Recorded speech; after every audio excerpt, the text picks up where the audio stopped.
Halo, salam Pramuka. Perkenalkan kami dari Kuartir Cabang Klaten yang beranggotakan saya Dita Pramesti, Lolo Nurjihan, Ciara Putri, Farid Kurniawan, Roni Kristianto, dan Farid Budi. Di sini kami akan menjelaskan tentang keputusan Kuartir Nasional Gerakan Pramuka nomor 5 tahun 2017 tentang petunjuk penyelenggaraan Dewan Kerja Pramuka Penegak dan Pramuka Pandega. Selamat menyaksikan ya. Ya, jadi untuk yang pertama di bab 1 itu ada pendahuluan. Di pendahuluan itu ada yang pertama pasal 1 umum mengenai gerakan pramuka yang berupa organisasi yang diperuntukkan untuk pemuda usia 7 sampai 25 tahun. Lalu di pasal kedua ada maksud dan tujuan dibuatnya petunjuk penyelenggaraan ini. Lalu ada dasar yang mendasari buatan petunjuk penyelenggaraan mulai dari UU Republik Indonesia sampai di keputusan Kuarnas nomor 220 tahun 2007. Di pasal 4 terdapat sistematika dari tunjuk penyelenggaraan Dewan Kerja ini, mulai dari pendahuluan, maksud tujuan, sampai di mutasi pemerintah dan penutup. Pasal 5 ada pengertian, lalu masuk di bab kedua, itu ada maksud dan tujuan pembentukan Dewan Kerja. Untuk di bab 3, sifat keanggotaan, status, dan kedudukan Dewan Kerja.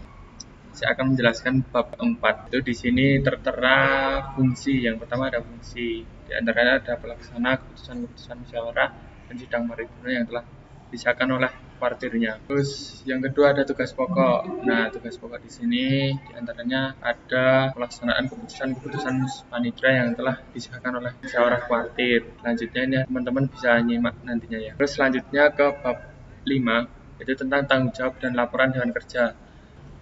Selanjutnya di bab 6 tentang hubungan kerja Dewan Kerja. Selanjutnya pada bab 7 tentang masa bakti. Pertama, masa bakti Dewan Kerja dimulai dan berakhir sesuai dengan masa bakti kuartir. Yang kedua, sebelum Dewan Kerja hasil muspanitra disahkan melalui surat keputusan kuartir, maka pengurus Dewan Kerja penyelenggara muspanitra tetap menjalankan fungsi dan tugasnya. Di bab 8 organisasi Dewan Kerja, di struktur organisasi Dewan Kerja mengikuti perorganisasi kuartir. Pengurusan Dewan Kerja, yang pertama ada seorang ketua, wakil ketua, sekretaris, bendahara, para ketua bidang. Di pembidangan dalam Dewan Kerja terdiri dari bidang kajian kepramukaan, bidang kegiatan, bidang pembinaan dan pengembangan, ada bidang penelitian dan evaluasi. Di bab 9 pembagian tugas dalam Dewan Kerja, dalam urutan pertama, Ketua Dewan Kerja itu mempunyai tugas pokok dan tanggung jawab sebagai berikut. Di bab ke-10 itu ada fungsi, tugas, dan mekanisme bidang dalam Dewan Kerja. Untuk tugasnya di bidang kajian itu memikirkan, merencanakan, mengorganisasikan pembinaan dan pengembangan. Di bidang kegiatan itu merencanakan dan juga mengorganisasikan kegiatan. Yang ketiga di bidang pembinaan dan pengembangan, merencanakan, mengkoordinasi, serta memikirkan pembinaan berikutnya tentang pengembangan yang berada di lingkup kuartir cabang. Di bidang penelitian dan evaluasi itu memikirkan, merencanakan, mengorganisasi bentuk pelaksanaan penelitian. Di bab ke-11 ini di sistem administrasi dan perencanaan Dewan Kerja. Yang pertama, sistem administrasi Dewan Kerja itu mengikuti sistem administrasi kuartir.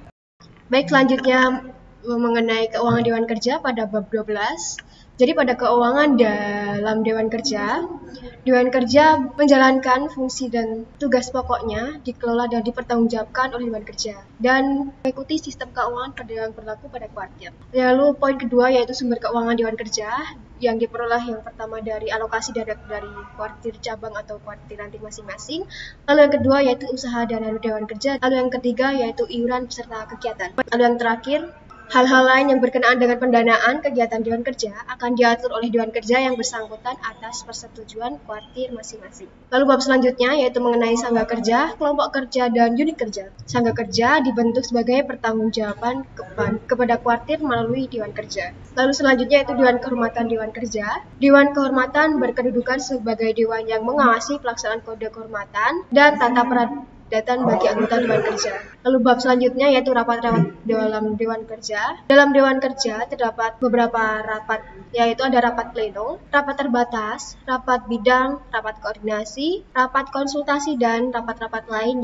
Pada kesempatan ini saya akan menjelaskan mengenai bab 16, sidang paripurna. Sidang paripurna ini dilaksanakan paling sedikit sekali dalam setahun sebelum pelaksanaan rapat kerja kuartir. Kriteria dari peserta sidang paripurna ini tentunya terdiri dari anggota Dewan Kerja penyelenggara, utusan Dewan Kerja yang setingkat di atasnya. Untuk Dewan Kerja ranting yang mengadakan sidang paripurna ranting dapat dihadiri oleh utusan Dewan Ambalan dan Dewan Racana. Pimpinan sidang paripurna adalah Ketua Dewan Kerja penyelenggara. Lalu pada poin ke-7 mengenai penasehat sidang paripurna itu diambil dari unsur andalan kuartir.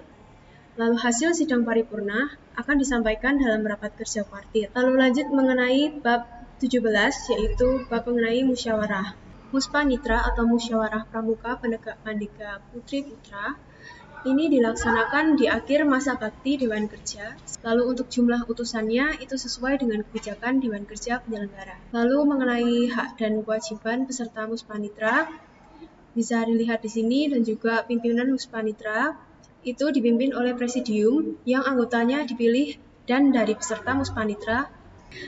Pada bab ini juga dibahas mengenai quorum dalam Muspanitra, yaitu setengah tambah 1 dari keseluruhan utusan yang memiliki hak untuk hadir. Dan dilanjutkan mengenai acara dalam Muspanitra. Lalu untuk acara Muspanitra itu dirancang oleh Dewan Kerja penyelenggara yang diusulkan dan disetujui dalam sidang pendahuluan Muspanitra. Susunan acara dalam Muspanitra yang dianjurkan adalah sebagai berikut. Ada sidang pendahuluan, sidang pleno 1, pleno 2, sidang komisi sesuai kebutuhan, sidang pleno 3, sidang pleno 4, sidang pleno 5. Lalu untuk pengambilan keputusannya itu melalui musyawarah mufakat. Lanjut ke bab 18, yaitu mengenai persyaratan anggota Dewan Kerja. Secara umum ada 3 persyaratan, yaitu anggota aktif di salah satu gugus depan. Yang kedua adalah minimal telah mencapai pramuka penegak bantara atau pramuka pandega. Dan yang ketiga adalah belum menikah dan berusia 18 sampai dengan 23 tahun pada saat memulai masa baktinya.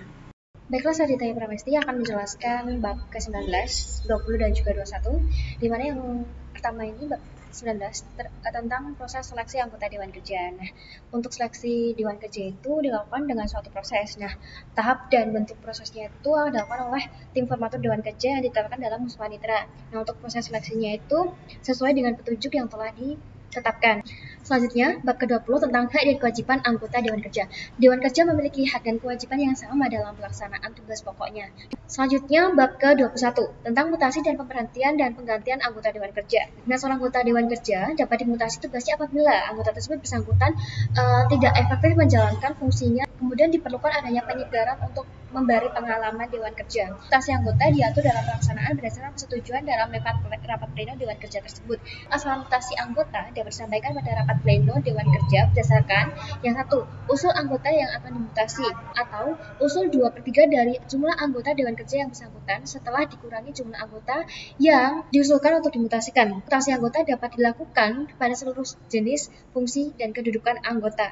Tata cara mutasi diatur oleh Dewan Kerja atas pengetahuan kuartirnya. Kemudian, mutasi anggota Dewan Kerja disahkan dengan surat keputusan kuartir. Selanjutnya, yaitu pemberhentian Dewan Anggota Kerja. Apabila seorang Dewan Kerja tidak dapat menjalankan lagi fungsinya dikarenakan suatu hal, maka demi kelancaran kegiatan Dewan Kerja, anggota tersebut diberhentikan. Pemberhentian anggota diputuskan dalam rapat pleno Dewan Kerja, diajukan kepada kuartir untuk mendapatkan persetujuan. Nah, usul pemberhentian anggota Dewan Kerja dapat disampaikan pada rapat pleno Dewan Kerja. Tata cara pemberhentian Dewan Kerja diatur oleh Dewan Kerja yang bersangkutan atas pengetahuan kuartir. Disahkan dengan surat keputusan kuartir tempat kedudukan Dewan Kerja yang bersangkutan. Yang terakhir tentang penggantian anggota Dewan Kerja. Yang pertama, apabila anggota Dewan Kerja diberhentikan, maka sebagai penggantinya demi kelancaran tugas-tugas Dewan Kerja untuk mengisi kekosongan tersebut. Dua, Anggota yang akan diangkat untuk menjadi anggota yang diberhentikan dipilih oleh Dewan Kerja untuk mendapatkan persetujuan. Kemudian anggota yang diangkat menggantikan anggota yang diberhentikan dapat diusulkan oleh kuartir atau Dewan Kerja, baik secara perorangan ataupun lembaga. Penilaian dan prosedur penilaian untuk menerima anggota baru diserahkan kepada kebijakan Dewan Kerja sepanjang tidak bertentangan dengan ketentuan yang tercantum. Tata cara penggantian anggota Dewan Kerja diatur oleh Dewan Kerja dengan sepengetahuan kuartir. Yang terakhir, penggantian Dewan Anggota Kerja disahkan dengan surat keputusan kuartir. Baiklah, itulah beberapa penjelasan dari kami dari Kuartir Cabang Klaten tentang SK pengurusan Dewan Kerja.